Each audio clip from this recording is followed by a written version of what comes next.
menjelaskan mengenai bagaimana percepatan rehabilitasi dan rekonstruksi pasca bencana Sumatera.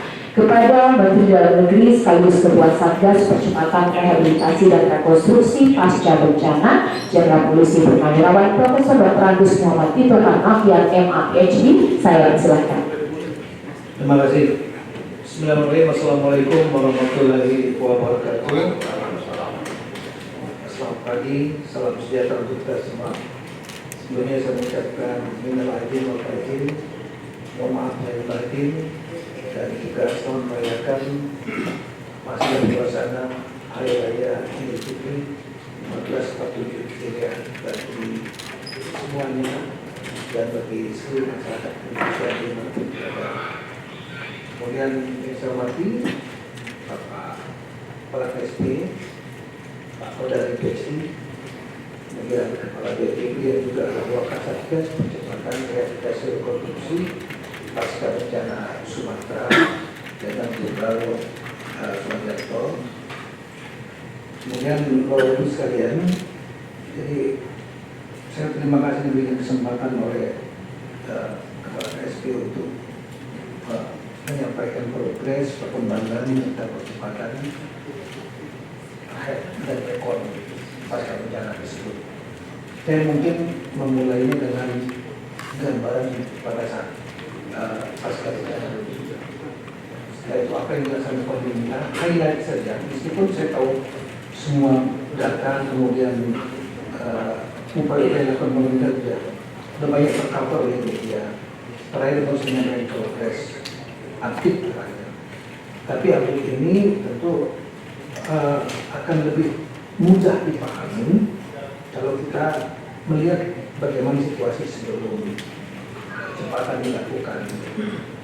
Jadi ada before and after-nya, karena metodologi yang paling bagus untuk melihat progres kita metode compare, comparison, comparison. Nah, jadi kita tahu bahwa pada saat dampak bencana dimulai akhir November. Nah, 24-25 November, hidrometeorologi, adanya curah hujan dengan debit yang sangat besar, berturut-turut secara consecutive days, hari yang terputus, dan itu juga dipicu oleh cyclone senyal yang dari laut Cina Selatan, Vietnam, kemudian ke menyeberang ke Thailand Selatan, menyeberang ke Selat Malaka, dan terdampak kuatnya adalah di Sumatera bagian utara, sehingga menimpa 3 provinsi, Aceh, Sumatera Utara, dan Sumatera Barat. Akibat curah hujan tersebut yang sangat tepat, itu kita lihat ada di data ini ya, ada pengungsi masyarakat yang mengungsi saat itu 2,1 juta untuk 3 provinsi, 2,1. Kemudian juga ada kalau yang mengungsi mereka ada yang ke tenda, ada yang ke rumah keluarga, ada yang lain. Kemudian rumah yang rusak itu 98.142, yang berat 39.000 sekian. Nanti silakan direkam juga bisa. Rumah sedang 26.000 dan kemudian rusak ringan itu kan kita jadi dulu. Inilah datanya. Kemudian juga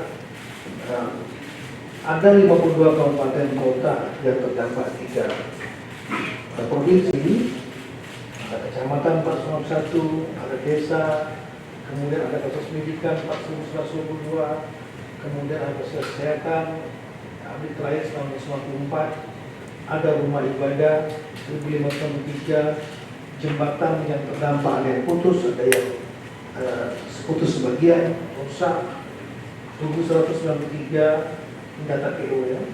Jalan baik dalam provinsi, kabupaten kota, jalan nasional, jalan desa 2485 luas, ada fasum batas umum 1.300, dan kemudian kerugian yang cukup besar mendekati sekitar 16-17 triliun kalau versi saat itu. Nah, kemudian kita melihat di sini Nah, kemudian saya lihat highlight per provinsi dia lebih tinggi lagi. Sumatera Barat itu adalah 105.000 pekerja yang mengungsi saat itu. Ada yang meninggal dunia, ada juga yang hilang, ada itu.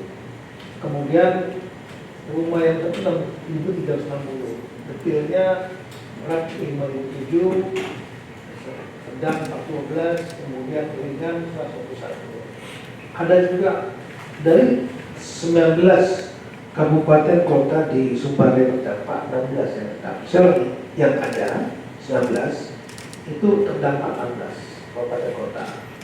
Kecamatan jumlahnya 25 dan terusnya. Ada proses pendidikan jumlahnya sekian, 693. Segini apa ke layarnya, Bro? Kemudian rumah ibadah, jembatan ada 25, jalan 8.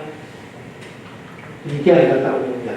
Kemudian Sumatera Utara, ya, Sumatera Utara itu yang mengungsi 38.792 jiwa. Kemudian rumah yang rusak 10.108. Ada rusak berat 5.000 lebih, rumah rusak ringan 1.600 lebih, kemudian rusak sedang, rusak ringan 3.200. Totalnya 10.900. Dari 33 kabupaten kota yang terdampak, saya lagi yang ada terdampak 18, jadi 15 nggak terdampak di Sumut. Ada kecamatan 193, desa, ada pendidikan, angkanya ini, kesehatan juga angkanya ini, ibadah, kemudian jembatan 353 rusak atau hilang, kemudian jalan juga ruas jalan provinsi, kabupaten kota, desa 612, Pasung, semuanya dan seterusnya.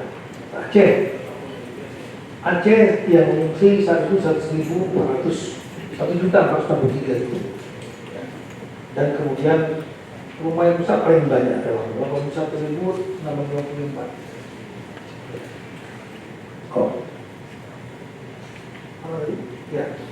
Rumah yang rusak berat 28.000 sekian, rumah yang rusak sedang 23.000 sekian, dan rusak ringan 29.000 sekian. Totalnya 81.000. Di Aceh ada 23 kabupaten kota yang terdampak 18.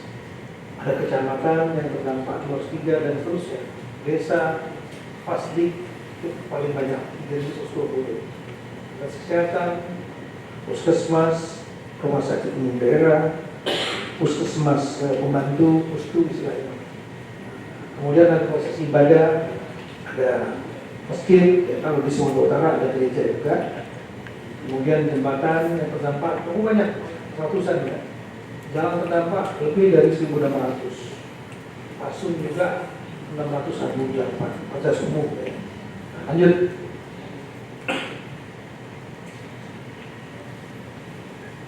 Nah, saya karena ini highlightnya kemarin ada isu mengenai pengungsi. Tadi sudah disampaikan bahwa jumlahnya 2,1 juta perusahaan. Ini untuk di Sumatera Barat. Di Sumatera Barat ini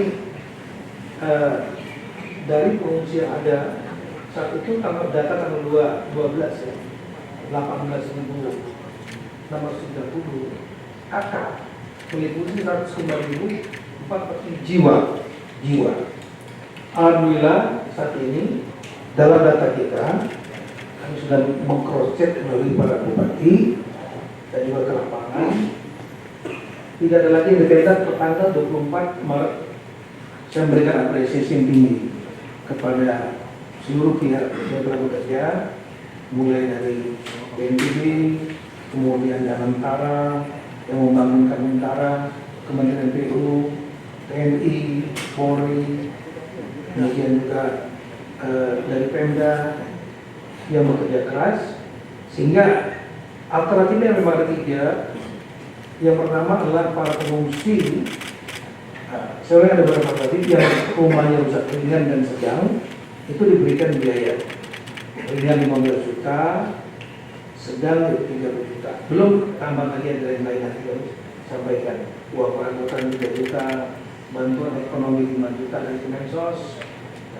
Kemudian juga ada anggaran untuk namanya jaduk jangan hidup Purwoko 15.000 per orang per hari, diberikan sebanyak 3 bulan pas 50.000 kali 3. Nah ini sudah disampaikan itu untuk membantu pengungsi. Jadi kalau yang rumahnya ringan sedang sudah mendapatkan biaya, ya mereka perbaiki sendiri.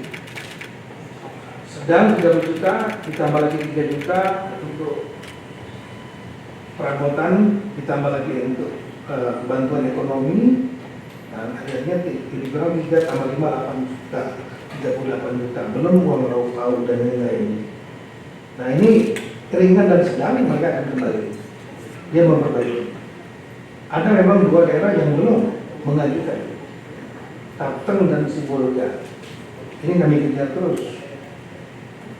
Tidak perlu menunggu sampai tuntas datanya, tapi yang sudah ada serahkan tidak bayar, yang sudah ada serahkan tidak bayar. Istilahnya menggunakan mekanisme bertahap, bergelombang, karena jumlahnya kan cukup banyak dan tersebar.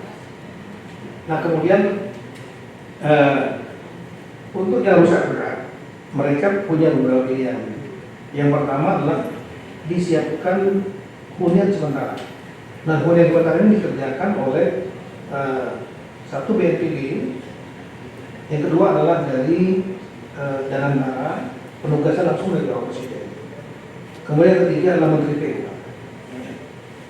Yang berikutnya lagi adalah ada juga huntara yang dibangunkan oleh Menko Infrastruktur. Ada juga yang dibangunkan oleh TNI. Ada juga yang dibangunkan oleh para relawan. Saya memberikan apresiasi kepada organisasi masyarakat, ada dari Basnas, ada dari Dompet Duopa, banyak yang lain-lain. Saya mohon maaf kalau saya tidak bisa sebutkan, saya tidak ingat ya, tapi ada datanya. Nah itu dikeroyok rame-rame, dibangunkan huntara untuk dipersilakan masuk ke huntara, hunian sementara. Kalau saya tidak mau di huntara, ingin kontrak atau tinggal di rumah keluarga, diberikan DTH, dana tunggu hunian 600.000 per bulan kali 3 bulan langsung, 1,8 juta. Itu diberikan oleh BNPB, dan uang makannya menggunakan uang lauk yang dibayarkan oleh Kementerian Sosial. Nah kemudian alternatif lain, mereka juga bisa dibangunkan huntap langsung seperti di Biren. Ini ya, sedang dalam proses dibangunkan hunian tak langsung. Nah, melalui mekanisme ini, ya, mekanisme huntara, mekanisme dana tunggu hunian, kita berharap masyarakat tidak ada lagi yang tinggal tenda pengungsian, karena itu tidak nyaman, tidak sehat, dan ya situasi memang kurang bagus, apalagi untuk anak-anak, untuk orang tua. Kami bertarget memang waktu itu sebelum Lebaran sesegera mungkin untuk supaya tidak ada lagi yang di tenda. Nah, kami rapat. Saya memimpin rapat dengan Menteri PU, kemudian dengan Danantara, BNPB, TNI Polri untuk percepat penyelesaian pengungsi yang ada di tenda. Dan dari catatan kami, ya, untuk di Sumatera Barat, alhamdulillah ini Sumatera Barat yang semula ada 105.000 pas waktu 7 atau 18.630 keluarga, paling banyak itu di daerah pesisir selatan, Kabupaten Pesisir Selatan. Tapi sekarang sudah tidak ada lagi, mudah-mudahan tidak ada lagi. Kami takut terselip karena apa? Karena ini bencana yang di 3 provinsi ini tingkat kesulitannya tinggi karena dia scattered, dia sporadis ada di mana. Jadi beda mungkin pada saat, mohon maaf ya, tanpa mengecilkan arti, misalnya di tsunami yang dulu 2004 itu kan daerah pantai karena jadi satu hamparan. Atau mungkin di bencana yang lain seperti di Lewotobi di satu kabupaten. Dan kemudian di misalnya di Jawa Tengah pada saat saya datang juga ke Banjarnegara, kemudian di Cilacap, itu juga relatif satu kecamatan. Kita masih mungkin segar di Cisarua, Bandung, saya datang juga ke sana. Bandung Barat, Bandung ya, itu Bandung Barat ya, itu ada di satu desa. Nah kali ini adalah di 3 provinsi, 52 kabupaten kota, dan tidak semua terdampak. Tingkat kerusakannya berbeda-beda. Ada daerah-daerah yang daerah tinggi itu mereka relatif aman, tapi begitu di daerah agak cekungan, apalagi pinggir sungai, kena. Kalau kita masuk ke Aceh misalnya, ke Aceh baik di dataran tinggi maupun dataran rendah, ada yang aman, kita masuk ke dalam lagi, akhirnya ada yang kena. Masuk lagi ke dalam, aman, masuk lagi ke dalam pinggir sungai, ada yang kena. Nah itu, ini membuat kesulitan juga dalam pendataan dan pembangunan untaran dan lain-lain.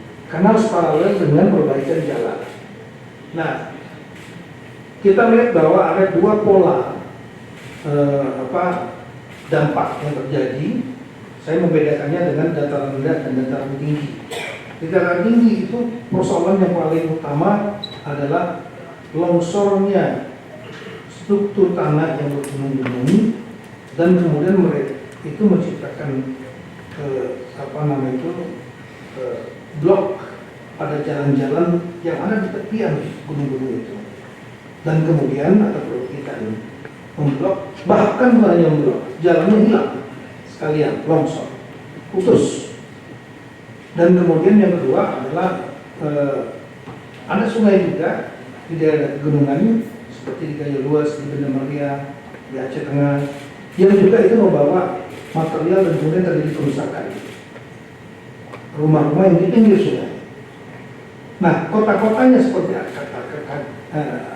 Takengon, itu ibu kota Aceh Tengah, Gayo Luas misalnya, kemudian di daerah Tapanuli Utara misalnya, Siborong-borong, Tarutung, itu nggak masalah, tapi terkunci oleh jalan-jalan yang putus. Itu saat itu membuat logistik kurang dan droping dari udara. Nah kalau di daerah lowland dan rendah, umumnya problemnya yang sama, yaitu banjir. Banjir yang membawa material, ada yang lumpur ditambah dengan kayu, karena terangkat semua itu dari hutan atau dari perkebunan, terangkat sampai ke akar-akarnya, dan kemudian ada juga yang bawa batu dan pasir, dan itu menghantam jembatan, menghantam kanan kiri sungai, timbullah timbunan lumpur-lumpur yang merusak kayu, merusak rumah, fasilitas umum, dan lain-lain. Nah, itu perbedaan, kita lihat 2 perbedaan mendasar yang terjadi antara highland dan lowland. Lanjut kita lihat. Nah, ini data provinsi tadi. Kalau untuk di Sumatera Utara sudah kita cek juga yang peran itu paling banyak, saya telah diangkat 490.000 jiwa, ya. Tapi cepat bisa diatasi. Saya terima kasih kepada Pak Gubernur Sumatera Utara, Pak Bobi, dan Bupati Langkat, semua bekerja keras bersama kekuatan pemerintah, dan ini per tanggal 24 Maret kami mencatat dan mendata, cross check langsung dengan para bupatinya, tidak ada lagi yang ada di tenda, tapi mereka di utara atau tadi tinggal rumah keluarga atau sewa dan menggunakan dana tumbuhnya dari BPD. Dan kemudian lanjut di Aceh. Di Aceh ini jumlahnya cukup banyak, awalnya 1,4 juta jiwa atau 107.822 kakak, dan ini tersebar cukup banyak masjid kecuali kota Langsa, ya, dari 18 terdampak. Sekarang yang kita lihat adalah yang ada lagi Aceh Tamiang, tepatnya di Desa Sekumur, Kecamatan Sangklat. itu sengkak. Itu ada 26 kakak atau 96 jiwa. Kemudian kenapa ini belum? Karena daerahnya 2 jam dari Kuala Simpang. Ada di dalam daerah terpencil pedalaman yang jalan-jalannya juga aksesnya kesulitan. Sehingga untuk membangun logistik huntara kesulitan masuk ke sana saat itu. Nah, begitu sudah mulai terbuka saat ini, kita ingat bahwa jumlah jalan yang terkena itu ratusan ya, di 3 provinsi. Nah, setelah terbuka baru kemudian BNPB masuk membangunkan huntara. Jadi saat ini prosesnya sudah dibangunkan huntara. Insya Allah paling lambat 2 minggu ke depan. Tapi lagi diupayakan oleh Pak Kepala BNPB minggu depan, mudah-mudahan bisa selesai. Karena perlu ada listrik juga, perlu ada air minum dan lain-lain di sana. Ini mudah-mudahan bisa menampung 26 kakak 96 jiwa ini. Nah, kemarin yang ada di viral ya, di satu warga perempuan wanita yang menyampaikan, kami belum, masih di tenda. Betul, kami juga akui 26 kakak 96 jiwa tepatnya persis sama di desa Sekumur, Kecamatan Sengkak, Kabupaten Aceh Tamiang. Data kami juga sama. Dan yang berikutnya lagi adalah di Kabupaten Biren. Ada 17 kakak yang ada di tenda yang baru dibangun juga di kantor bupati, halaman kantor bupati. Nah, persoalannya apa? Masyarakat ini menghendaki agar mereka tidak mau menerima DPH, tapi mau langsung dibangunkan huntara atau huntara. Sementara dari pemerintahan kabupaten menyampaikan masyarakat inginnya dari tenda langsung hutan semua. Tapi rupanya ada yang berbeda, 17 kakak enggak, kami minta huntara ya. Bayangkan ada 17 dari 43 kakak, 17 dari huntara. Saya ulangi, mereka minta agar dibuatkan huntara, setelah itu hutan hunian tetap. Ini meliputi 75 warga yang saat ini sekarang ada di kantor tenda depan kantor bupati. Kita sudah melakukan banyak mediasi, di antaranya kalau di PH kan bisa ditinggal di rumah keluarga. Sementara Pak Bupati menyarankan tidak huntara Mas, langsung huntap saja. Nah, perbedaan pendapat ini kita tengahi dengan cara oke, kita buatkan huntap kemudian tetap. Itu dikerjakan oleh BNPB dan sudah ada contohnya dan sedang berjalan. Ya, mudah-mudahan segera mungkin selesai. Ini solusinya. Kalau solusi ini sudah ada, yang 26 ini sudah dibangun, dan minggu depan paling lambat 2 minggu lagi selesai 26 ini akan masuk utara, no problem. Yang 17 karena maunya langsung huntap, ya otomatis perlu waktu, karena membangun huntap ini juga perlu waktu lebih dari sebulan. Nanti Pak Suryanto bisa menjelaskan. Nah, jadi pada saat hari Lebaran saya mendampingi Pak Presiden, saya sudah menyampaikan data-data ini, data umum yang nanti akan saya jelaskan, termasuk spesifik data pengungsi. Saya memang mentarget pada saat rapat sebelum Lebaran, waktu rapat dengan Menteri PU dan antara BNPB dan saya, kita mentarget juga ada perwakilan TNI, Pak Kasum juga di situ, dan juga dari BNPB, dari Polri ada dan Korwimob. Kita ramah mikroreok supaya sebelum Lebaran tidak ada lagi tenda. Harapan kita masyarakat merayakan Idul Fitri tidak di tenda. Tapi dalam target menjelang Lebaran ini masih ada 26 ini. Karena tadi tingkat kesulitan untuk pembukaan jalan untuk daerah pedalaman, dan ada yang 17 yang berkeinginan tidak mau di utara, tapi langsung saya lagi berita utara, dan akhirnya solusinya dibangunkan langsung muntah saja. Nah, artinya solusi sudah ada. Dan Bapak Presiden tidak menyampaikan bahwa seluruh daerah bencana sudah tidak lagi tenda, tidak. Yang disampaikan adalah mendekati 100%, mendekati 100% itu tidak di tenda. Nah, bagaimana kita menghitungnya?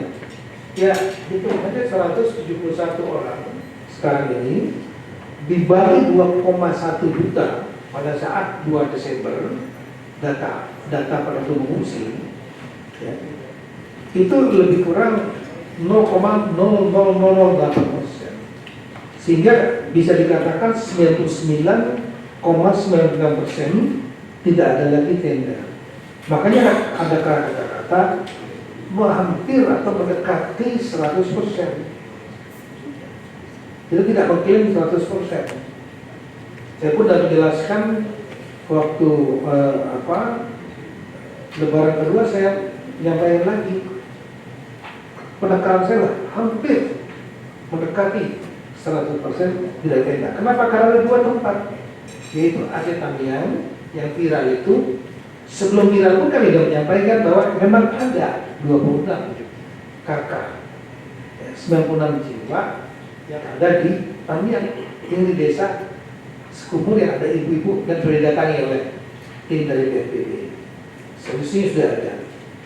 Jadi kita mudah-mudahan ini bisa menjelaskan dan juga bisa menyelesaikan.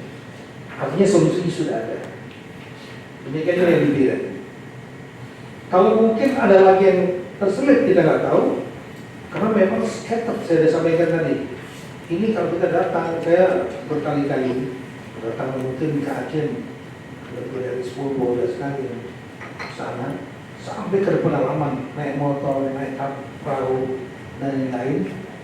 Nanti kita lihat di ujung sungai ditemukan masyarakat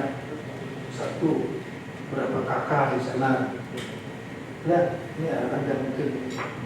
Ya, ini yang di pantai di Longkok. Kemudian juga ada yang kita naik perahu sampai saya tidak ada fotonya. Untuk menyusuri bertemu masyarakat itu 2 jam ya, tahu.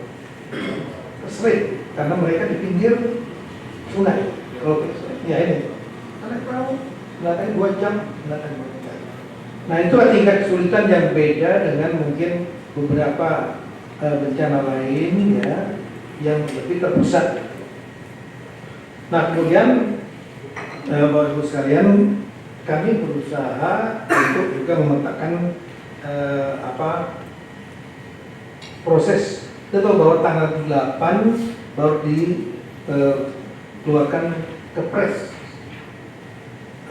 pembentukan Satgas percepatan rehab dan rekon pasca bencana. Tanggal 9 kami menerima, dan saya juga langsung sebagai Kasatgas, kemudian Menko PMK sebagai ketua tim pengarah, semua Menko masuk dalam Satgas itu bersama Kapolri, Panglima TNI, Menteri Keuangan. Kemudian saya sebagai Kasatgas, wakil saya Kepala BNPB yang pada masa tanggap darurat beliau memimpin. Nah, kemudian ini paling lengkap datanya.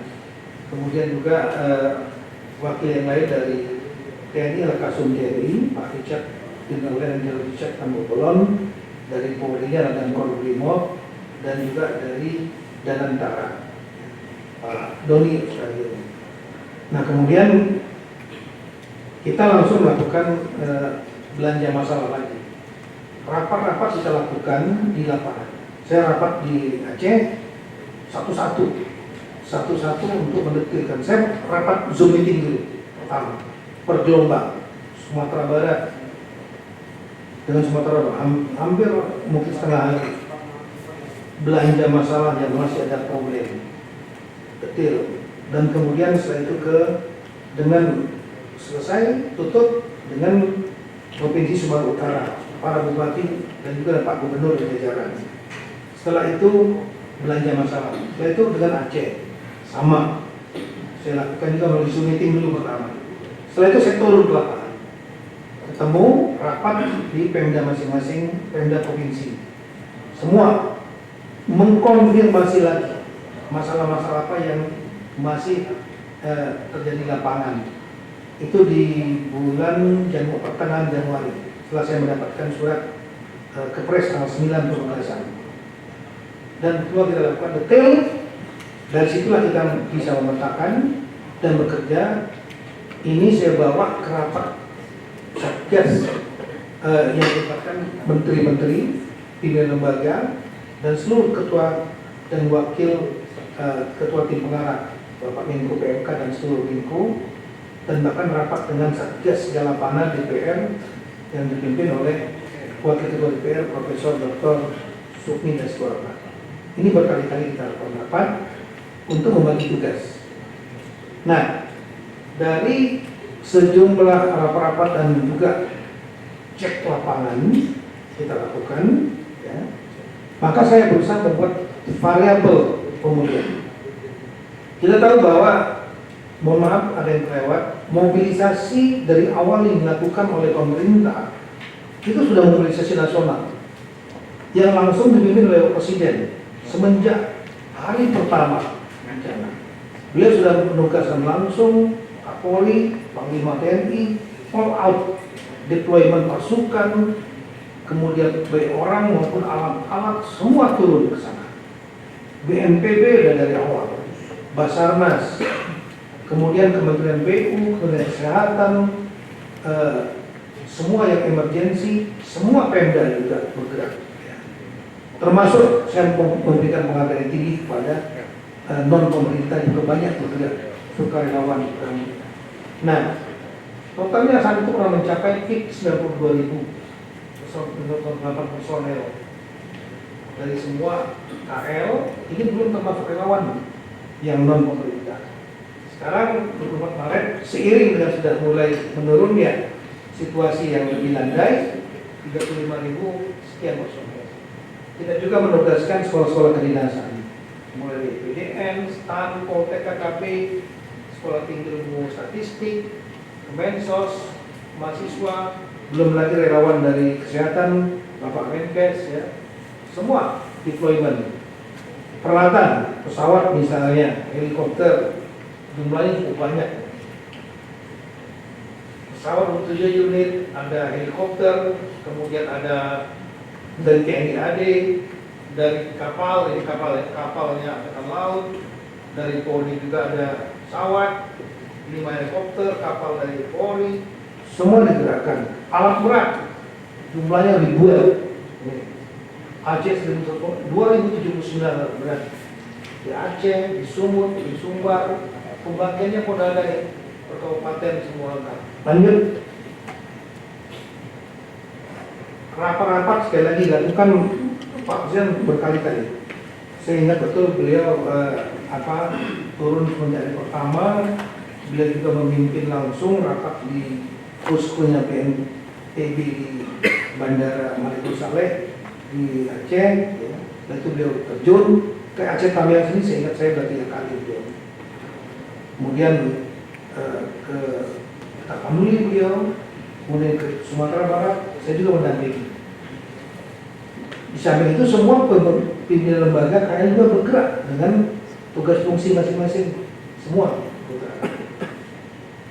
Cuma ada yang tercover media dan tidak.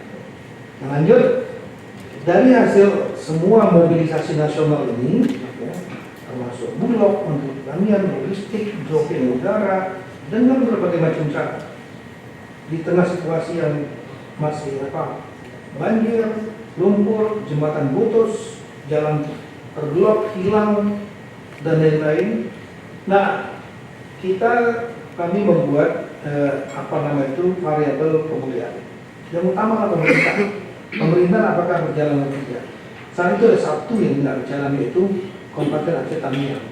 Itu 47 gedungnya semua terkena lumpur. Bagi kami, pemerintahan penting, variabel yang paling penting. Bagaimana pemerintahan sebagai pusat kebijakan, pusat sumber daya, ya, itu mau bisa melayani masyarakat kalau mereka sendiri nggak bisa ngurus diri sendiri karena nggak jalan. Tamiang yang terjadi. Nah, kemudian Kita juga ngecek kecamatannya bagaimana, desa, jalan atau enggak, pelayanan publik terutama kesehatan, utama sekali kesehatan. Rumah sakitnya, puskesmas, klinik, kemudian juga pendidikan, PAUD, TK, SD, SMP, SMA, dan seterusnya. Akses dapat dari kunci, karena ini kunci logistik, jangan sampai terjadi panik buying ataupun chaos gara-gara tidak makan. Ya. Maka jalan nasional, jalan provinsi, kabupaten kita semua melakukan pendataan. Ekonomi terutama ditampilkan hidup nggak pasarnya, jalan nggak pasarnya, restoran, warung, toko, hotel, penginapan, ini kita data. Rumah ibadah, kelompok rentan, juga hal yang paling mendasar, yaitu BBM, SPBU, listrik, air minum, internet, gas, LPG, kemudian juga sungai, sawah, perikanan, pengungsi otomatis sudah kami sampaikan tadi, juga penyaluran bantuan bencana, ditambah satu lagi nanti adalah dukungan anggaran juga. Nah, kami melihat dari data-data ini, coba kita lihat seperti di Sumatera Barat, ya. Saya melakukan pengecekan langsung kepada Zoom meeting kepada para bupatinya. Misalnya, pemerintah bagaimana provinsi nggak masalah. Kabupaten ada masalah nggak? Ada nggak jalan? Nggak ada masalah. Dan seterusnya. Sehingga akhirnya kami yang warna hijau itu artinya nggak ada masalah. Yang kuning itu berarti bermasalah. Dari sini kami bisa meletakkan bahwa ada 3 dari 16 yang terdampak, 13 sudah normal, hijau. Kemudian ada yang mendekati normal 1, yaitu Kabupaten Tanah Datar. Kita lihat kuningnya ada 2. Kemudian yang perlu kami akan ke depan akan proyek terus adalah Kabupaten Agam yang kuningnya banyak, Kabupaten Pariaman yang ada masalah, cara jalan dan lain-lain. Nah, kemudian di daerah Sumatera Utara, lihat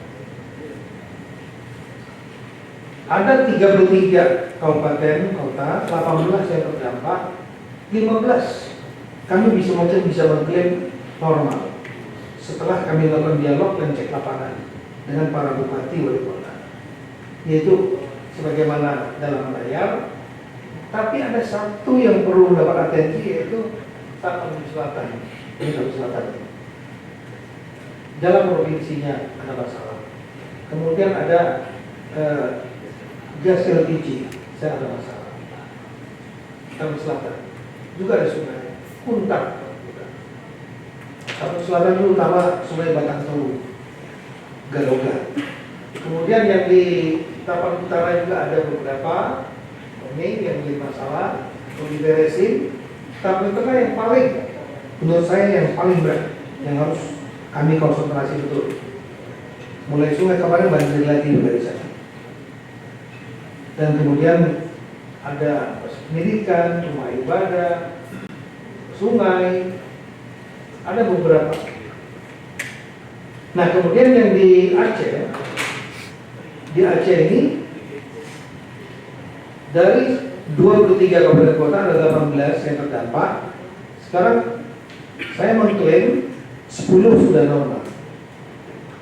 Tapi yang mendekati normal ada 1 yang mendekati, karena masih ada mendekati normal, tapi ada masalah, yaitu di Kabupaten Bener Meriah, di Tanah Datar Tinggi Kayu. Itu pasti akan kita berikan perhatian.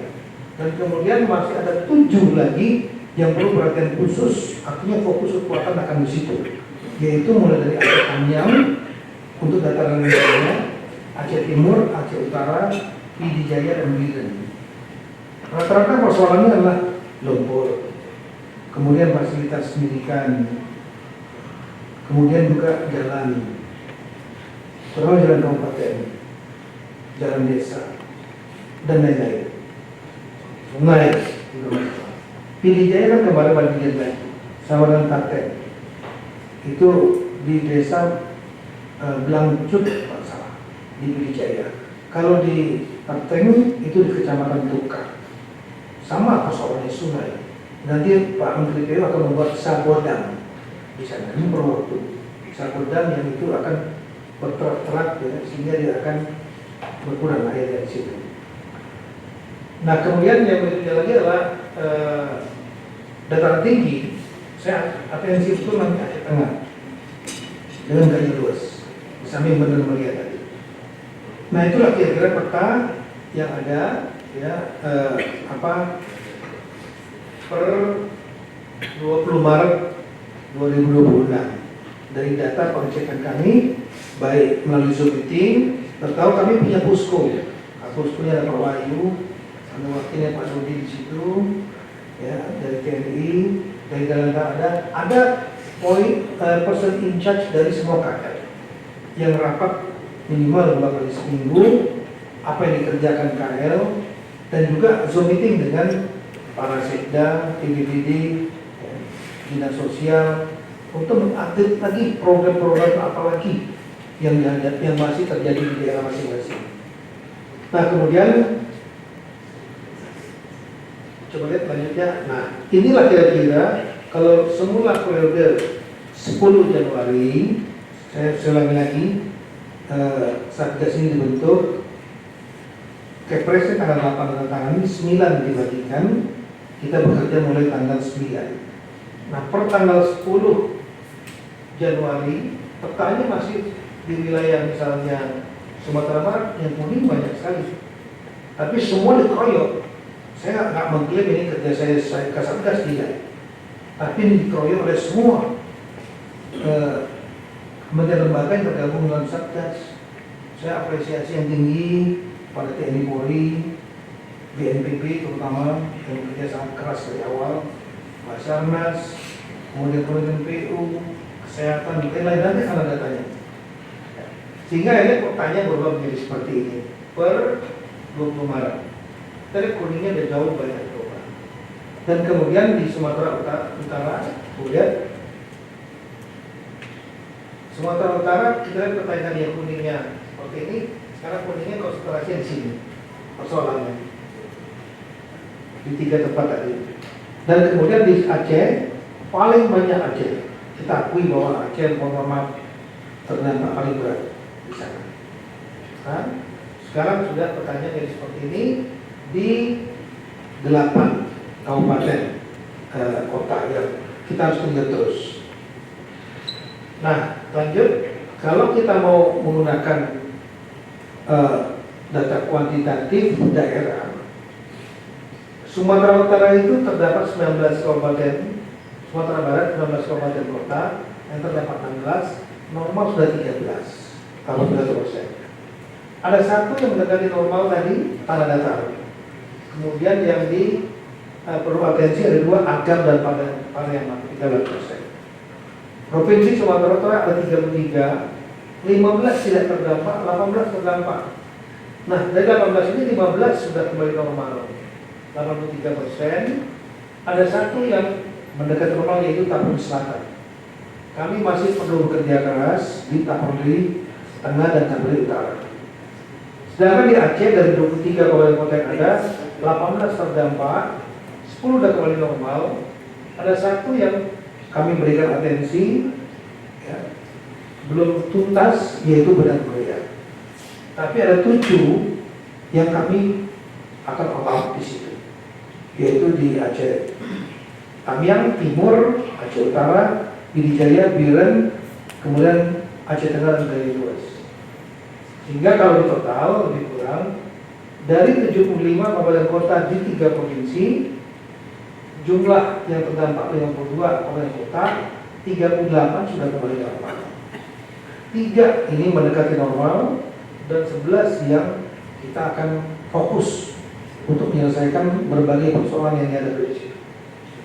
Lanjut. Nah ini lumpur ini menjadi problem yang paling utama di wilayah. Kita sudah mencatat, ya, tim ini merekap di mana saja titik-titiknya. Kita memiliki titiknya, tapi jumlahnya lebih kurang 445 di 3 provinsi. Yang sudah diselesaikan di Sumatera total semua itu lebih kurang 84%, tinggal 16%. Nah kemudian untuk di per provinsi, di Aceh kira-kira tinggal 17%, terutama di 3 tempat. Satu Aceh Tamiang untuk daerah perkotaannya, kemudian di Pidijaya. Biren saya dengar kemarin terakhir sebelum Lebaran sudah hampir clear. Tapi saya nggak mau klaim clear, nanti tahu-tahu ada kampung RT yang belum. Nah, tapi di daerah pedalamannya ada beberapa, Longkok misalnya, Pantai Bidari, kemudian di Langkahan, Aceh Utara, Aceh Timur, pedalaman itu juga masih ada yang lumpur. Kemudian di Sumatera Utara, terutama yang masih banyak lumpurnya, otomatis Samut Tengah. Kemarin kena banjir lagi. Kemudian Tapuri Selatan juga ada masih. Tapuri Utara juga ada. Nah di Sumbar yang paling cepat progresnya, saya melihat apresiasi tinggi kepada Pak Gubernur Bayardi dan Forkompinda dan seluruh bupati, terutama di terdampak ya 16, semua bisa menyelesaikan dengan baik. Ada beberapa yang masih, yaitu terutama di daerah Agam, Kabupaten Agam. Saya nggak mengklaim 100%. Ada. Sekali lagi ada daerah-daerah yang terisolir terpencil.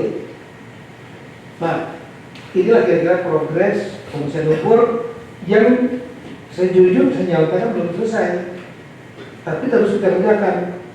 Contoh misalnya Aceh Tamiang, hari Senin sudah akan saya klaim lagi 800 IPDN. IPDN ini 3 gelombang nih, yang sekarang ini gelombang ketiga. Gelombang pertama 1.200, gelombang kedua 800, gelombang ketiga Senin nanti 800 lagi, khusus untuk membersihkan lumpur-lumpur di Tamiang yang masih bersisa. Kemudian yang di Biren dan di Pidijaya itu saya sudah dorong untuk menggunakan selain TNI dan Polri juga menggunakan cash forward skema. Artinya dibiayai ya, baik oleh Pemda ataupun oleh BNPB atau oleh saya Satgas, masyarakat yang direkrut, contoh 2.000 direkrut gitu, dan mereka melakukan pembersihan, disiapkan alat-alat berat supaya clear, terutama di Pidijaya dan Aceh Tamiang.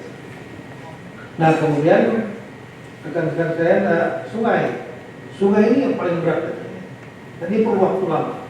Saya perkirakan paling cepat betul 2 tahun bisa dijaga. Kita ingat pada waktu zaman BRN dulu ya, selesainya 5 tahun ditambah transisi 3 tahun. Nah ini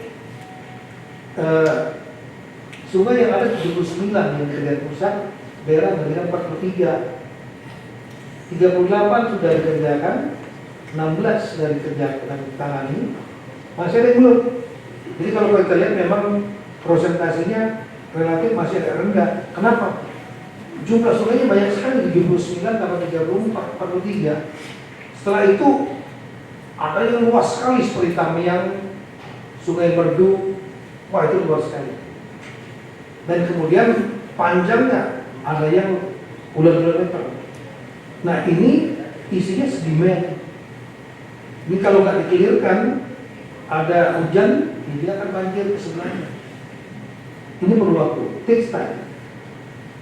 Nah kemudian muara juga perlu normalisasi karena kalau saya keblok nanti airnya. Muara saja jumlahnya 38 dan nggak kecil, luas-luas. Di Tamiang saja Bapak Presiden langsung menugaskan kepada Pak Menhan dan Wakil Panglima TNI. Itu pun nanti 4 km yang dibersihkan, itu luas sekali. Ada material lumpur dan lain-lain. Nah ini kalau bisa terbuka 4 km ini, otomatis nanti alirannya akan lebih cepat. Lanjut, kayu juga banyak problem karena banyak tumbuhan kayu. Bapak teman-teman media pasti sudah melihat bagaimana tumbuhan kayu di madrasah yang ada di Aceh Tamiang, ya. Kemudian ada yang di Longkok, di Langkahan, di Desa Garoga, di Tapanuli, kemudian juga di Sumatera Barat, banyak sekali titiknya. Ya, tapi mana tadi? Ini dalam sisi kayu ini di Aceh kayak kita kira 70% sudah ditangani. Ada 30% yang masih belum, terutama dalam tadi jalan. Kemudian di Sumatera Barat 99% sudah tertangani. Dan Sumur sudah 90%, terutama di Tapanuli Tengah dan di Tapanuli Selatan. Sungai Batang Toru sama sungai yang ada di melintasi Tukai itu tumbukan masih banyak. Kalau di Aceh ini terutama saya lihat di Longkok, ya, Aceh bagian Bidari, Aceh Timur, kemudian di Langkahan, di Aceh Utara, kemudian di Pidijaya namanya Desa Belangcet, paling banyak juga kayu-kayunya. Apa yang dilakukan dengan kayu-kayu ini? Yang bisa dimanfaatkan untuk jadi papan itu Arab clear, dan saya juga sudah surat edaran, Menteri Pertanian juga sudah mengeluarkan surat, ya, bisa dimanfaatkan untuk kepentingan bencana, baik untuk membangun hutan ataupun tanah, kemudian juga dipakai masyarakat mau bangun sendiri silakan gunakan itu, kemudian juga yang tidak bisa dipakai secara ekonomis karena pendek, kecil-kecil, nggak bisa dipakai buat papan, itu diserahkan kepada Pemda untuk bisa memanfaatkannya, misalnya kerjasama dengan industri batu bata yang ada, PLTU yang memerlukan kayu bakar, silakan. Nanti mekanismenya mungkin kerjasama dan keuntungannya nanti dibagi menjadi PAD, pendapatan asli daerah. Tapi prinsipnya adalah kita ingin agar secepat mungkin kayu-kayu ini bersih. Nah kemudian lanjut jalan, akses jalan nasional sudah 100%, meskipun fungsional, karena ada juga yang dia bisa lalui, tapi kalau untuk double cabin, truk kecil, kendaraan biasa, apalagi motor bisa. Tapi kendaraan dalam yang roda 6, tronton, mungkin ada beberapa titik yang belum bisa. Tapi logistik ini penting, logistik bisa lewat, fungsional, maka logistik untuk makanan terutama itu tidak jadi kendala lagi. Nah kemudian nasional itu ya, jalan daerah di Aceh baru 92%. Provinsinya saya tahu ada satu dari Lombok ke Belang Kejeru, Gayo Luas, itu belum terbuka, sedang bekerja keras saat ini. Kemudian di Sumur 98%, terutama tadi Takut, akses dari Takut menuju ke Sibolga atau menuju ke Takut Besar, karena longsoran dan masih kena hujan, longsor lagi. Sumbar 91%, terutama di daerah Lembah Naik. Jembatan nasional ada 100%, tapi temporer. Ada yang menggunakan beli, ada yang angko, ada juga yang menggunakan kayu biasa. Nah ini apa, fungsional 100%. Jembatan daerah, nah ini daerah yang terutama yang tingkat kabupaten, kota. Ini baru 54, 93, 58, seperti itulah. Artinya ada yang sudah bisa 100% tapi temporer yang harus dipermanenkan. Ada yang belum fungsional, harus fungsionalkan. Tapi tidak menghambat sistem logistik. Itu yang paling penting sekali. Kemudian lanjut, jembatan yang terdampak tadi sudah saya sampaikan, yang sudah terbangun adalah 151. Mulai dari yang Beli 56, Pangku 68, jembatan Perintis pakai kayu dan lain-lain 27. Ini pun bisa terlihat pembagiannya di Aceh, Sumut dan Sumatera Barat. Ini Aceh ini sama 90 jembatan, Sumut 34 jembatan, Sumbar 20 jembatan. Lanjut.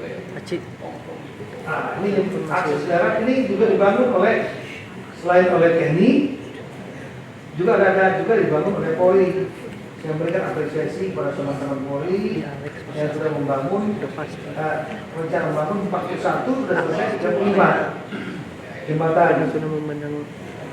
Nah, di Aceh-nya sudah ada, di Sumutnya ada, di Sumbar juga ada, di Aceh itu 85%, kemudian di tinggal 15, total semua. Di Aceh 95% sudah, bisa 5%. Ini angkanya semuanya angkanya. Saya kalau sebutkan satu nanti terlalu lama. Sumut ini 80%, bisa 20%, Sumbar 200%. Jadi saya sampaikan apresiasi kepada Pak Kapolri dan jajaran. Juga kepada Kapolda Sumut, Kapolda Aceh, Kapolda Sumbar. Lanjut. Nah ini kita juga sudah mulai memetakan daerah-daerah potensial untuk menjadi hutan oleh Kementerian Perhutanan dan APR. Terima kasih Pak Raja Juli dan tim yang sudah bekerja keras, ya. Selain membersihkan kayu juga memetakan untuk tempat hutan. Kemudian ATR juga Pak Nusron, timnya sudah jalan di lapangan. Lanjut. Pemulihan kantor provinsi nggak ada masalah semua. Kabupaten kota cuma satu, Tamiang, sekarang sudah jalan, alhamdulillah. Kecamatan sudah beroperasi 100%, desa kelurahan yang masih belum, khususnya di Aceh. Tepatnya ini ada 20 desa yang rusak sedang. Ini yang terdampak terutama di Aceh Pusat dan Aceh Selatan. Lanjut. Nah ini kesehatan. Kesehatan saya memberikan apresiasi yang tinggi kepada Pak Menkes, jujur. Karena beliau turun langsung dan beliau betul-betul bekerja mengendalikan dengan semua relawan, dengan sekuat kekuatannya. Sehingga kalau saya tidak salah kurang dari 1 bulan semua rumah sakit umum daerah 52 kabupaten kota semua operasional. Dan 100% sudah. Kemudian juga puskesmas yang tadinya 867 nggak sedikit, sudah 100% operasional. Tinggal puskesmas pembantu jumlahnya 30, lagi 21, 12 di Aceh, 9 di Sumut. Dan dia belum menyampaikan dan pada saya beliau sangat menyelesaikan sesegera mungkin. Ya. Mudah-mudahan kemarin ini semua sudah selesai. Ini penting karena untuk berobat dan lain-lain. Lanjut. Slide berikutnya, pendidikan yang terdampak ini nggak dikit, 4922. Ini yang baik yang rusak berat, ini ada 2,5, rusak sedang 2061, rusak ringan 2059, termasuk juga bisa dilihat data per provinsinya. Aceh paling banyak 320, Sumut sekian, Sumbar juga sekian. Nah, khusus untuk Aceh, Menteri Diktasmen Pak Profesor Mungki menyampaikan kepada saya lebih dari 1.000 sudah terjadi kerjasama kontrak untuk melakukan perbaikan. Tapi beliau menggunakan skala prioritas yang berat dulu dikerjakan. Nah, sehingga operasional pendidikan kalau ditanya sudah berjalan 100%. Tapi harus kita jujur, belum ideal. Ada yang belum ideal. Kalau mereka masih di tenda, yang milik Diktasmen atau BNPB atau yang lain, ya belum akan maksimal di situ. Atau di fasilitas pendidikannya masih rusak misalnya, dipakai tempatnya nggak rusaknya, nggak maksimal. Ini akan kerjaan juga akan memerlukan waktu. Lanjut. Kemudian BBM, LPG, SPBU di Aceh sudah beroperasi 97%. Ada 5 yang masih belum beroperasional penuh, tapi menggunakan temporer, alternatif istilahnya. Kemudian Sumut sudah 100%, SPBU jalan, Sumbar juga sudah 147, 406, nggak sedikit, tapi cepat bekerja.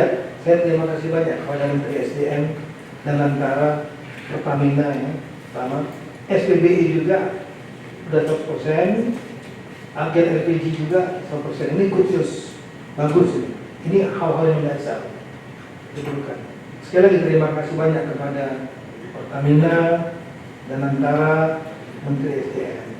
Lanjut, listrik ini untuk di Aceh kami bisa katakan 99,99% karena ada daerah yang terisolir yang dia memang karena di jalannya longsor sama sekali, mau dibangun panjang juga nggak bisa listrik, maka mereka belum mendapat saluran listrik tapi diberikan genset. Listriknya hidup karena genset, tapi saya nggak bisa mengklaim karena jaringan. Beda antara jaringan dengan genset. Ya. Sumut 99%, sumber 100%. Ini penting dan listrik ini powernya sangat krusial. Tadi terima kasih saya banyak kepada Menteri SDM, kepada PLN, Pak Darmo, atas semua kerja keras. Saya tahu setiap saya ke daerah pasti ketemu tim dari PLN ini. Lanjut, sumur bor yang dibangun ya ini sudah selesai 288 dari 257. Ini untuk MCK, maaf. Sumur bornya 63%, target 1469, baru 930. Masih ada perlu kerja keras. Lanjut, internet ada semuanya 100%. Begitu listrik masuk, saya tahu Menkom Diki langsung bergerak. Terima kasih banyak pada Ibu Menkom Diki, sehingga digerakkan semua provider dan internet dan mencapai 100%. Kalau ada yang kesulitan, ada genset tapi di situ menggunakan Starlink mereka. Rincian juga detail per daerah juga ada di sini. Lanjut, pasar juga kunci bagi kita. Kaca pasar yang sudah beroperasi di Aceh 90%, ada 114 dari 127, masih perlu bekerja lagi 17.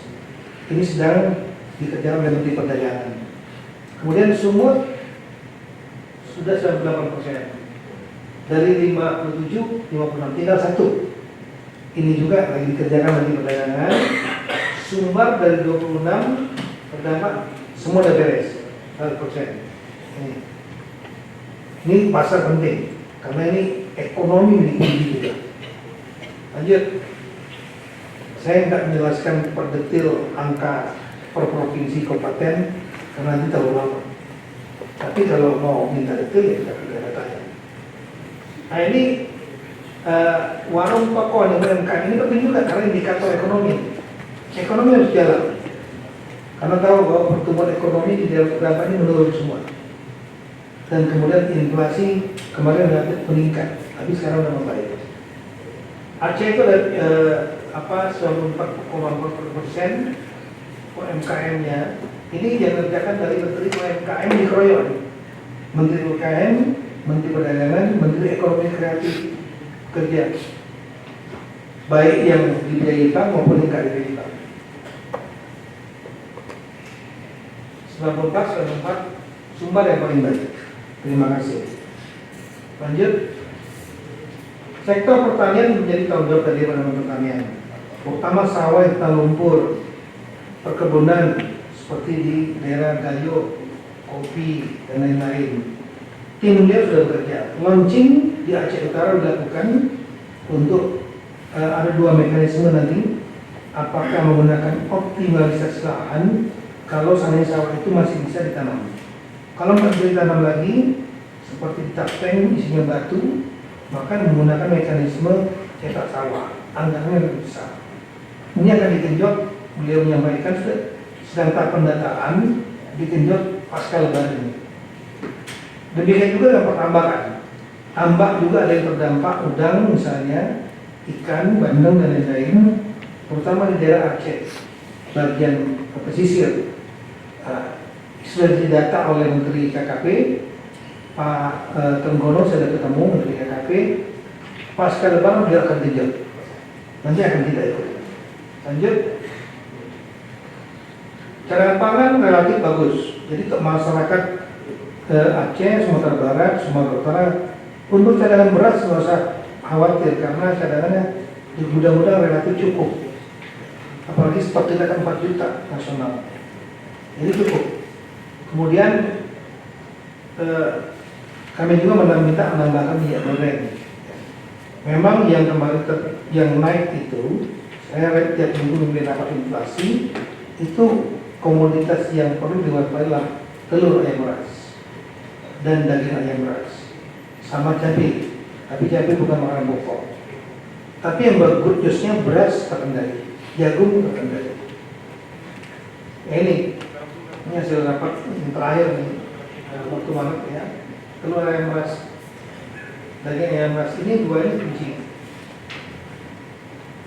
Lanjut, ini rumah ibadah yang terdampak. Ini penugasan pada Menteri Agama dan Menteri PU, dan juga Menteri Agama minta bantuan dari TNI Polri juga. Di Aceh masih ada 16 yang belum beroperasi, Sabrat, Sumur 24 termasuk gereja, Sumber ada 3. Tapi sudah operasi 1552. Rinciannya per kabupaten seperti ini. Dan ini presentasinya. Artinya menunjukkan progres yang signifikan. Lanjut. Nah, Pak Presiden selain memberikan bantuan 4 miliar pada awal setiap kabupaten kota dan provinsi untuk belanja tidak terduga, hitung aja 52 ditambah dengan 3, 55 kali 4, ya, lebih kan 220 miliar awal waktu itu.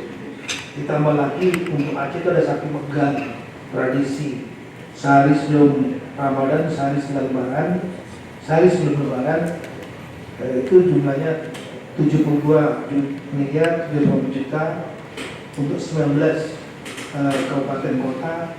Sudah disampaikan 2 kali seangka demikian dan sudah diterima. Tinggal 1 Kota Langsa saat itu tidak sempat, saya sampaikan segera diserahkan, segera untuk dieksekusi, better late than never. Lebih baik terlambat daripada tidak. Tetap terlakukan. Ini uangnya langsung ke bukan ke kami ya, dari Menteri Keuangan langsung ke rekeningnya para bupati dan wali kota. Lanjut. Nah, tadi sudah sampaikan bahwa BNPB memberikan kompensasi rusak ringan 15 juta. Kemudian yang rusak sedang 30 juta. Kemudian paralel dengan itu, Mensos juga memberikan uang lauk-lauk 14.050 per orang per bulan, 15.000 per hari ya. Jadi kalau ada 4 orang ya 15 kali 4 60.000. Ini sudah disalurkan oleh BNPB 2 kali, yang untuk rusak ringan dan rusak sedang. Harapannya mereka pakai untuk perbaikan. Ditambah lagi uang stimulan dari Kemensos 3 juta, 5 juta yang ekonomi. Jadi kalau yang rusak ringan itu dapatnya 15 tambah 3 tambah 5, 23 juta. Juga uang yang rusak sedang kira-kira 30 juta ditambah 15.000 per orang per hari. Nah, saya menemani dengan Menko PMK, Pak Kepala BNPB sudah 2 kali 2 gelombang menyerahkan untuk rusak ringan sedang ini, lebih kurang angkanya 500-an miliar. Sementara untuk saya mendampingi juga Menteri Sosial 2 kali menyerahkan totalnya 713 miliar. Jadi lebih kurang 1,3 triliun yang sudah diberikan untuk bantuan perorangan. Jadi kita bekerja selain infrastruktur, jalan, fasilitas, listrik, BBM, jembatan dan lain-lain, rumah ibadah, rumah pendidikan, orang yang juga kita perhatikan. Dan itu diberikan tadi angka itu. Dan itu belum selesai. Ada juga yang ditunda karena permintaan dari tokoh maupun dari bupati atau penilaian kita sendiri. Kalau diserahkan sebelum Lebaran, takut dipakai buat Lebaran habis. Maka akan diberikan sebagian setelah Lebaran. Dan Lebaran ini akan diberikan supaya betul-betul digunakan untuk membereskan rumahnya. Nah, lanjut.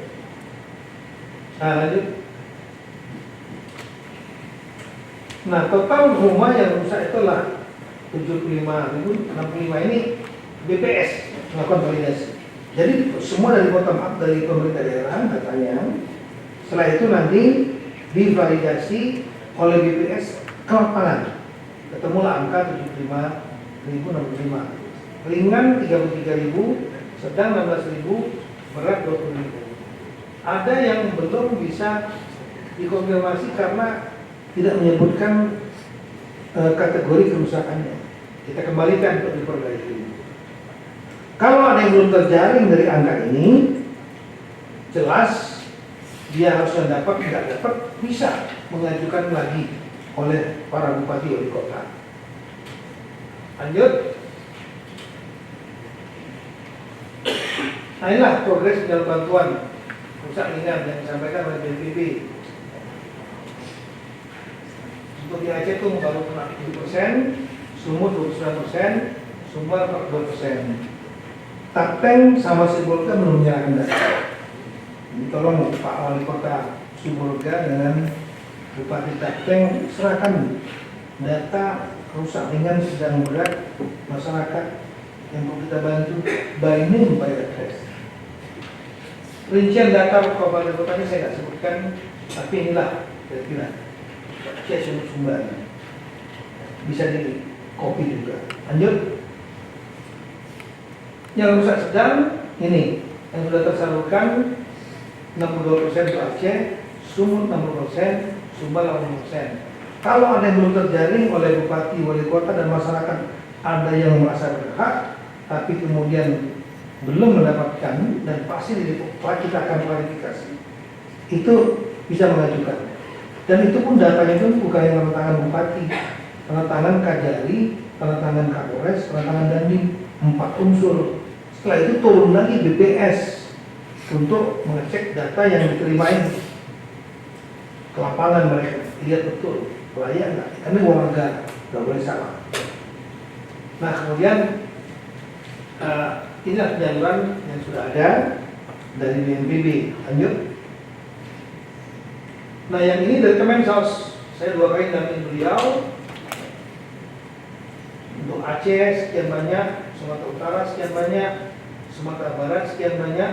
Ini umumnya kenapa belum nggak sama datanya. Saya berkali-kali rapat dengan kepala daerah, biar saya sampaikan juga ke publik saat ini. Jadi kecepatan untuk memberikan bantuan baik rumah yang rusak ataupun perorangan, perampotan, uang lauk pauk 15.000 orang per hari dan juga stimulan ekonomi itu menggunakan mekanisme bottom up dari bawah, dari pendataan Pemda kabupaten kota. Nah persoalannya ada yang cepat, ada yang lambat.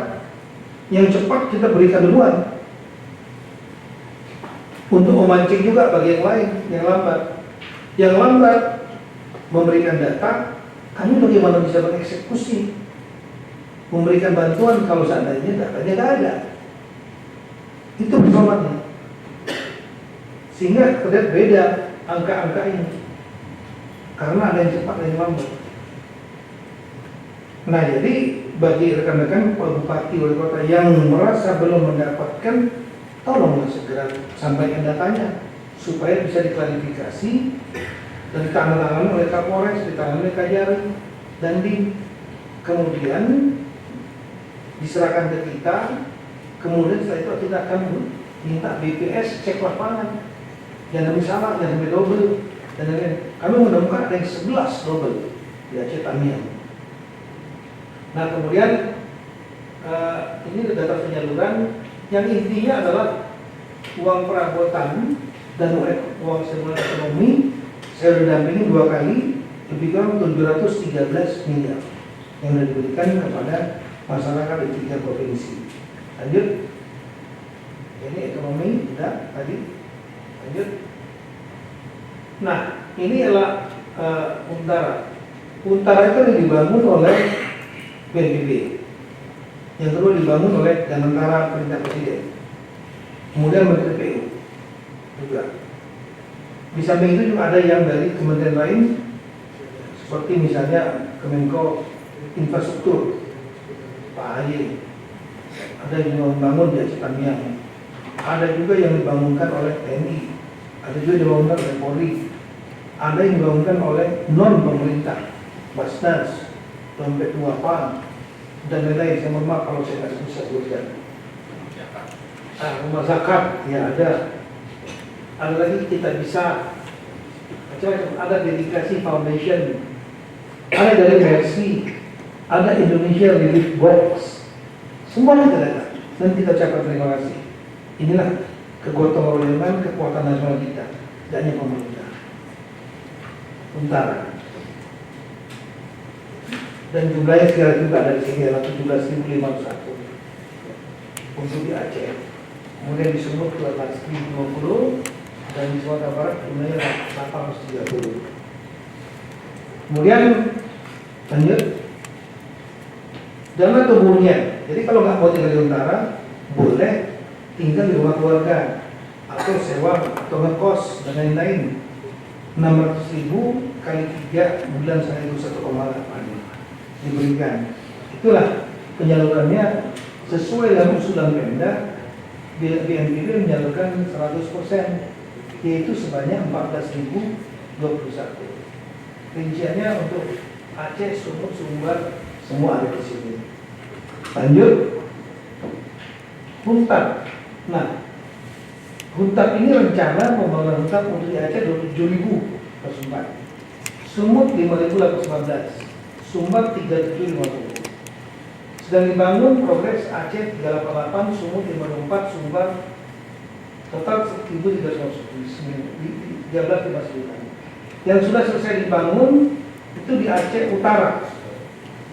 Kami harus sampaikan terima kasih banyak kepada Bapak Menko Polhukam yang sudah ini dari inisiasi dan juga dibangun oleh Pak Menko Polhukam. Sebanyak 104 dan sudah terisi. Dan kemudian yang lain dalam proses pembangunan yang masif yang sementara akan diresmikan, insya Allah mungkin kalau salah hari Jumat. Saya hari Kamis besok berangkat ke Tapsel bersama Pak Menteri Nur Syarif. Beliau sudah jalan hari ini ke beberapa Ketakut dan lain-lain. Tapi nanti ke Tapsel ada peresmian di sana. Sambil saya juga akan menengok di Takut dan di keadaan di Takut Tengah di hari Kamis dan Jumat. Nah, ini ada peresmian Huntap juga di sana. Hampir 200 salah di Tapsel. Rekan-rekan juga pasti ada kabarnya. Nah, yang lain adalah Huntap ini persoalannya, kan saya lagi ngejar-ngejar ini. Makanya saya terima kasih banyak kepada Pak Kepala KSP dengan kesempatan sekaligus publik bisa tahu. Banyak masyarakat fungsi yang Pak bangunkan cepat Huntapnya. Kepala daerah pun sama. Pak Bupati, Pak Wali Kota, Pak Huntapnya tolong selesaikan. Saya bilang, mana datanya? Untuk bisa membangun Huntap ini, setidaknya ada 3 kelompok daerah harus bisa menyiapkan data. Pemerintah pusat nggak mungkin langsung turun ke belakang, ke bawah. Pemda lah andalan kita, meskipun kami punya backup plan, yaitu Huntap ini peruntukannya bagi yang rusak berat dan hilang, bukan yang sedang dan ringan. Kemudian ini bisa dibangunkan in situ, artinya di tempat tanah milik yang bersangkutan. Itu pun masih ada dua skema, dibangun sendiri oleh mereka dengan stimulan 60 juta, tapi diserahkannya 2 tahapan, 30-30. Nah, masuk rekening mereka 60 juta, tapi dicairkan boleh 30 dulu, supaya dibangun dulu. Pengalaman BNPB ada yang diberikan langsung 60 juta, nggak dibangun, dipakai buat yang lain. Setelah itu bingung, rumahnya nggak ada, buat tenda lagi. Tendanya di kantor pemerintah lagi, pemerintah keluar anggaran lagi. Nah, jadi supaya jangan dia miss, dibayarnya 2 kali. Kalau nanti dia mau bangun rumahnya lebih baik, lebih besar, dengan biaya yang lebih besar dan menggunakan tambahan uang sendiri, monggo. Itu. Yang kedua adalah dibangunkan hunta in situ di tanah milik warga oleh BNPB. BNPB juga siap mengerjakan. Nah, yang ketiga adalah mereka ingin satu komplek komunal, katakanlah lebih dari 50 kakak dibangun komunal, tanah disiapkan Pemda, perumahannya akan dibangunkan oleh Menteri PKP. Nah, saya sudah berkali-kali menjelaskan kepada teman-teman kepala daerah untuk membuat 3 kategori itu. Jadi mensubmit data kepada kita dengan by name by address di 3 kategori. In situ dibangun sendiri, in situ dibangun BNPB, yang ketiga adalah komplek komunal dibangun oleh PKP. Yang baru masuk kita ini beberapa dari 52. Dari 52 itu pun saya mau meralat, ada 7 kalau saya tidak salah daerah yang tidak mengajukan karena mereka cuma banjir sebentar terus nggak terjadi kerusakan yang berarti, yaitu Aceh besar tidak mengajukan. Kemudian di Sumatera Utara 1 yaitu Asahan tidak mengajukan. Di Sumatera Barat 5, Kota Sawalunto, Kota Bukit Tinggi, Solo Selatan, kemudian Kabupaten Solo, satu masih ya. Nah ini dia, ya.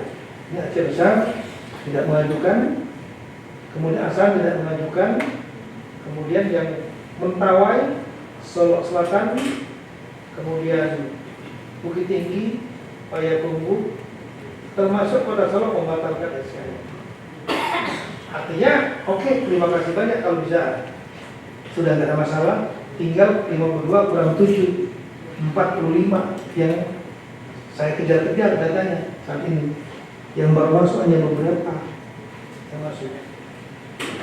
Pembagian 3 itu supaya kalau kita tahu yang ingin membangun sendiri, maka BNPB tinggal salurkan 60 juta dalam 2 tahapan. 60 juta masuk rekening di blok, 30 juta cairkan. Kalau sudah progresnya ada, 30 jutanya cairkan lagi. Kalau dia mau memperluas sendiri, silakan. Kalau seandainya mereka ingin dibangunkan BNPB, BNPB siap. Mana tanahnya kami bangunkan. Indeks 60 juta. Kalau seandainya mereka ingin kompleks, dibangunkan Menteri PKP. Jadi setiap kepala daerah saya harapkan mengajukan kami ke Satgas atau ke BNPB, boleh juga. Apalagi kalau Pak Gubernur masing-masing wagub bisa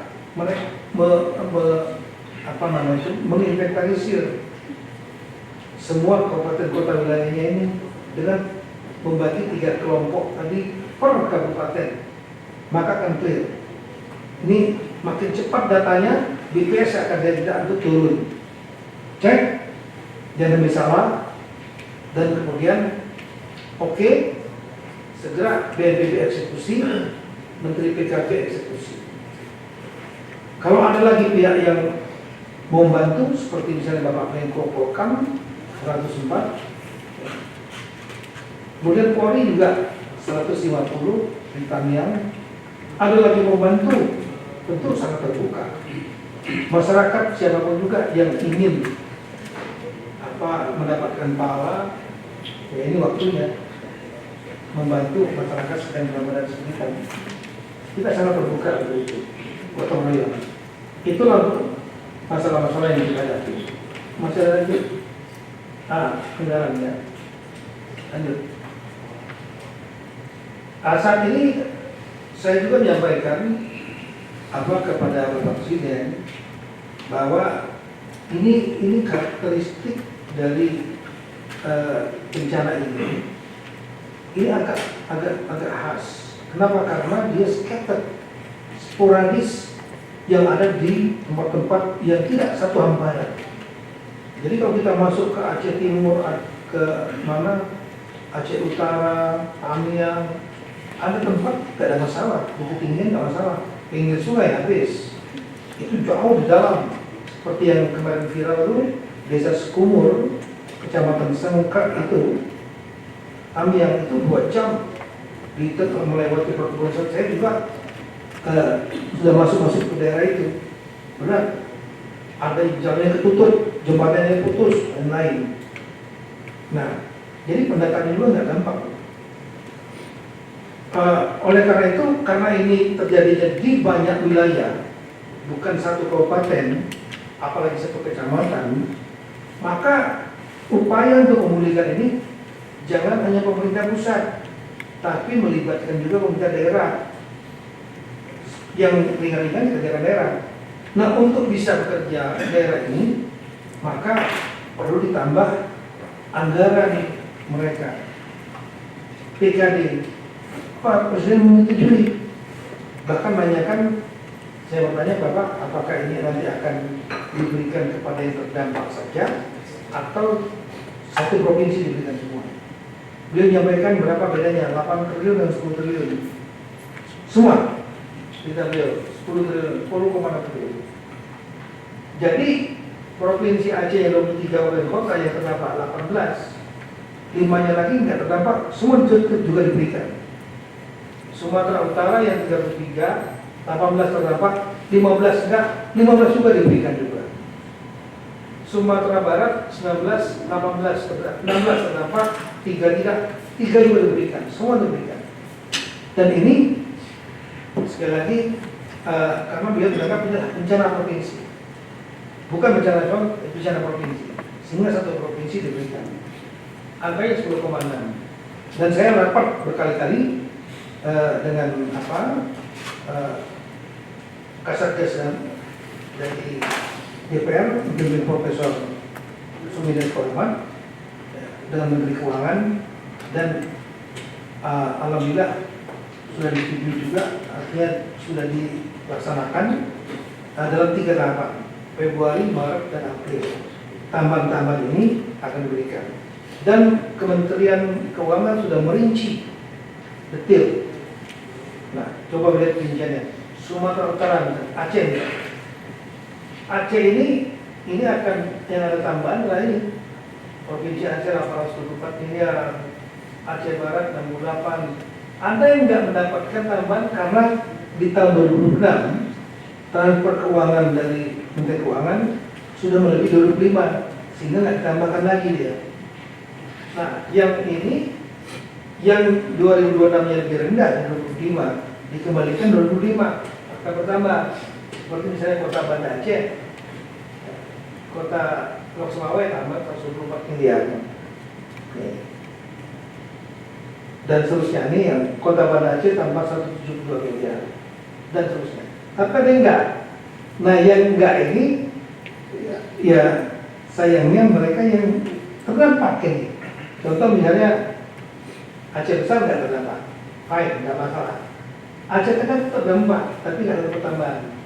Aceh Utara, Timur nggak terdampak, nggak ada tambahan, karena lebih tinggi. Biren terdampak, sampai hari ini masih, tapi juga nggak ada tambahan.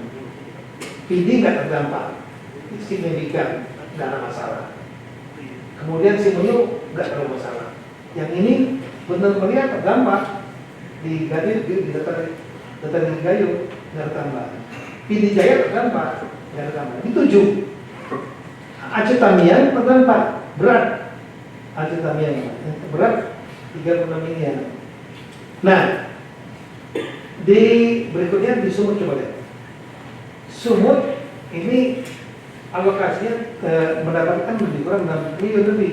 Kenapa? Karena dulu dikuranginnya banyak, dikembalikan lagi 2005, otomatis tinggi 6 triliun lebih. Provinsinya 1,1 dan seterusnya, ada satu saja yang tidak dapat, yaitu Malang Natal karena lebih tinggi.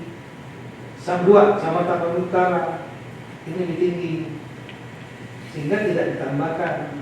Baru terdampak. Kalau Malang Natal nggak terlalu terdampak. Yang 15 lainnya itu ada yang nggak terdampak, dapat. Nah, yang tinggi besar misalnya Kota Medan. Kota Medan ini 565 miliar. Kita tahu kenanya banjir kemarin kan, ya itu selesai. Nah di Sumatera Barat ini tambahan mereka adalah lebih kurang 2, sekian triliun, 500 lebih adalah untuk provinsinya. Dan seluruh kabupaten kotanya karena 2026 dipotong semua, bukan dipotong, dikurangi TKD-nya, dikembalikan 2025, semua dapat. Jadi ACT enggak, sebagian yang enggak dapat, 8 masalah yang enggak dapat tambahan.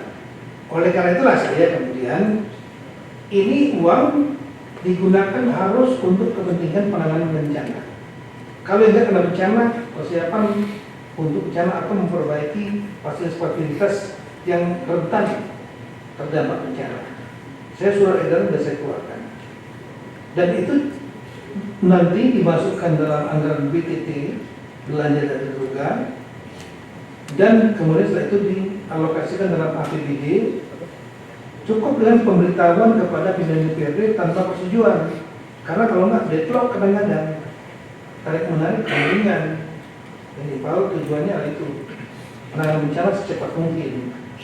Nah karena saya melihat bahwa di daerah Aceh ini ada 8 yang masih bermasalah, 7 nggak mendapatkan tambahan anggaran karena lebih tinggi 2006, dan kemudian 1 yang terdampak paling berat Aceh Tamiang 36 miliar. Sedangkan di sisi lain di Sumatera Utara saya melihat tambahnya 6, sekian triliun. Ada daerah yang nggak terdampak tapi dapat. Ada yang terdampaknya ringan tapi tinggi. Sehingga saya melakukan Zoom meeting lah dengan 8 bupati dan wali kota Sumatera Utara. Tolong kalau bisa bantulah saya belum melihat langsung ke lapangan ke sana. Gunakan mekanisme hibahkan sebagian. Karena ini Bapak Presiden memberikan tambahan ini sebetulnya untuk menangani bencana, termasuk membantu daerah lain. Nah sehingga inilah ini saya tutup, ini adalah Kota Medan ada 565 miliar. Saya menghimbau untuk bisa menghibahkan 50 miliar ke Polda Tamiang. Deli Serdang 493 50 miliar ke Aceh Timur. Simalungun sekian 412, udahlah 30 miliar aja Aceh Utara. Simalungun kan nggak ada terdampak. ASEAN terdampak tapi kemudian tidak mengajukan bantuan rumah. 261 miliar dapat, bagilah 30 miliar ke Biren yang masih agak berat. Sedang Berdagai 226 tidak terdampak, bagilah 25 Jaya. Labuan Batu Selatan tinggi 80, bantulah 25 ke Aceh Tengah yang sekarang berat. Siangkar 164, bantulah 25 ke Medan Meriah. Labuan Batu demikian. Nah, sehingga kami harapkan daerah-daerah yang berat ini mereka punya tambahan anggaran supaya mereka bisa bekerja menyelesaikan masalah yang kecil-kecilan yang berat. Dari update terakhir tadi pagi, dari 8 kepala daerah yang Kota Medan dan seterusnya ini yang sudah membuat surat pernyataan komit akan melakukan hibah adalah 3, yaitu Simalungun, Asahan, dan Kota Bangsentar. Saya jujur menyampaikan apresiasi dan mudah-mudahan Pak Bupati Malungun, Bupati Asahan, Wali Kota Bangsentar nanti kalau sudah direalisasikan mudah-mudahan mendapat pahala yang banyak dari ya, karena kan ini kan ada yang tak terdampak kemudian tiba-tiba dapat tambah, wajar lah kasih yang berat-berat ini. Ya, saya mendorong yang 5 lagi mudah-mudahan tersentuh lagi. Ya kalau Medan 565 kali 50 kan masih dapat 515, setengah triliun. Ya. Nah inilah kan. Ya, inilah kalian sekalian dan selesai. Ya, ini yang dilakukan dan pertanyaannya adalah apa yang akan kami kerjakan ke depan. Saya ada melihat bahwa jangka pendek udah tetap. Karena para rakyat menunggu. Mereka jadwal lama juga tinggal di Huntara. Apalagi yang DTH kan masih kontrak atau tinggal waktu aja. Mereka mengharapkan hunian tetap. Maka hunian tetap, kunci utama hunian tetap itu adalah data. Saya mohon dengan segala hormat kepada Bupati, Wali Kota, tolonglah bantu gubernur, 3 gubernur atau wakil gubernur, buatlah tim kecil satgas atau apapun namanya untuk mendata yang rumahnya rusak berat dan hilang. Itu ditanya harus satu. Anda mau di in situ di tanah sendiri dengan 60 juta, mau bangun sendiri, boleh. Sehingga dia sesuai seleranya. Mau dia perbesar dengan anggaran sendiri tambahan dari keluarga, monggo juga. Atau dari pemerintah daerah mau bantu tambahan, silakan juga. Tinggal wilayah. Yang kedua, kelompok keduanya adalah data rumah huntap ya, hunian tetap yang dibangun in situ di tanah tempatnya dia, tapi Pak yang mengerjakan biar BNPB siap. Yang ketiga adalah Pak, kami mau tinggal di kompleks Pak, kami ada 100 orang, 75 orang, kami maunya di kompleks saja. Fine, Pemda segera siapkan tanahnya di mana, dan perintah jelas semua tanah milik negara termasuk juga yang punya BUMN itu bisa dipakai untuk prioritas bagi penyintas bencana yang rumahnya hilang atau berat rusak, ya, yang nggak bisa dipakai lagi. Nah itu dibuat tanah siapkan Pemda, by name by address orangnya. Saya tinggal menyerahkan kepada Menteri PKP Pak Aras Rait. Pak Aras Rait lebih sangat dari siap untuk membangunkan, sampai mengatakan yang mau bangunkan siap, tapi yang minta dibangunkan lambat-lambat.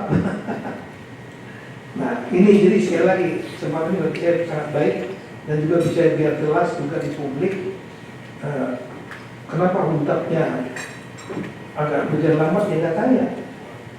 Kalau data cepat, saya sangat yakin. Dan nanti itu dibuat juga sudah rencana induk untuk pembangunan 3 provinsi ini dalam waktu 3 tahun. Itu setahu saya untuk sementara exercise-nya lebih kurang sekitar 3 triliun lebih kurang. Tapi ini saya nggak mengatakan angka fix karena lagi mungkin ada yang double. Sampai dengan tanggal 31 Maret Bapenas masih bekerja, kami juga membantu dari Kemendagri, dari Menko PMK. Nanti setelah itu Senin mereka akan paparan.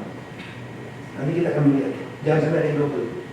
Nah, itu anggaran itu yang akan dikerjakan oleh KL selama multi years 3 tahun.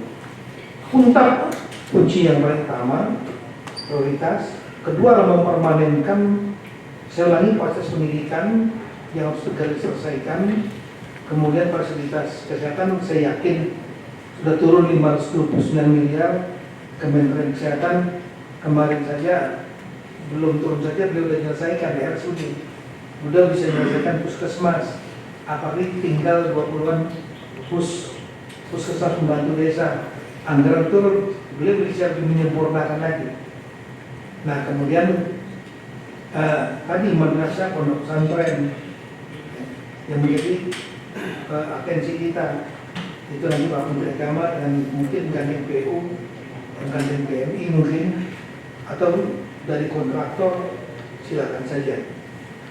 Nah kemudian yang menjadi prioritas kita ke depan juga adalah mempermanenkan jembatan-jembatan yang temporer, mempermanenkan jalan-jalan yang temporer menjadi permanen lagi supaya bisa dilalui kendaraan-kendaraan besar. Dan yang paling berat itu adalah normalisasi sungai. Sungai ini berat, kalau 79 panjang lagi. Dan ada yang harus menggunakan sabodal, tidak bisa enggak, seperti ditukar dan di Blangcut di satu kecamatan di Pidijaya, itu nggak bisa. Ya, itu kalau hanya dikerok saja nggak akan selesai, karena aliran dari atas debit airnya sangat tinggi, hanya bisa dikurangi dengan sistem sabodam dan bertindak. Kalau bisa dengan air sabodam itu seperti ini. It takes time. Memang ini nggak bisa 2 bulan 3 bulan. Bahkan mungkin setahun pun belum tentu. 2-3 tahun. Pembangunan panjang ya, puluhan kilometer. Nah kemudian di samping itu peralatan-peralatan ini ya tentu sawah ditambah. Saya sangat berharap Bapak Mentan nanti timnya saya yakin sudah sangat pengalaman untuk kerja keras untuk mengaktifkan kembali supaya produktif seluruh sawah-sawah. Menteri KKP dan perkebunan ya. Dan Menteri KKP nanti adalah urusan pertambakan. Dan yang terakhir ya UMKM ini kan ada yang terdampak, mereka berutang ke bank, berutang ke mungkin ke rentenir mungkin, ini kan harus dibantu diselesaikan supaya ekonominya juga. Tapi saya sampaikan bahwa dari lebaran kemarin kita lihat semua ekonomi sudah bergerak. Nah, yang kita harapkan adalah tumbuh lebih maksimal. Saya kira itu, sekalian mohon maaf kalau panjang.